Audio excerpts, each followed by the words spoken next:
एका सायकोपॅथचा अहंकार दुखावला तर काय होऊ शकते बघा. लोकलमध्ये फक्त दरवाजा बंद करण्यावरून झालेल्या वादाने एका तरुणाला आपला जीव गमवावा लागला. कुणाला अंदाजही नसेल की इतक्या क्षुल्लक कारणाने कोणी जीव घेऊ शकते. पण अशा घटनांपासून तुम्ही कसे वाचू शकता? आजूबाजूला फिरणाऱ्या कोणत्याच व्यक्तीची आपल्याला हिस्ट्री माहित नसते. तो कोणत्या मानसिकतेचा माणूस आहे, त्याचा इगो किती मोठा आहे, त्याचा अहंकार दुखावल्यास तो कोणत्या थराला जाऊ शकतो, त्याचा ट्रॉमा कोणता, त्याचे ट्रिगर्स कोणते, याविषयी आपल्याला काहीच माहित नसतं. यापैकी कोणतीच गोष्ट त्याने केलेलं कृत्य जस्टिफाय करत नाही. त्याला कठोरातली कठोर शिक्षा व्हायला हवी. पण या वादाची दुसरी बाजू सुद्धा आहे जी आपण समजून घ्यायला हवी.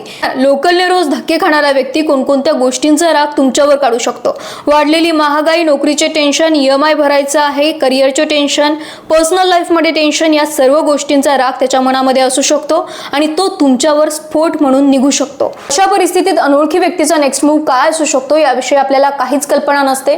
त्यामुळे आपण फक्त शांत बसू शकतो आणि या धावपळीच्या दुनियेत एकमेकांसोबत काइंड राहू शकतो.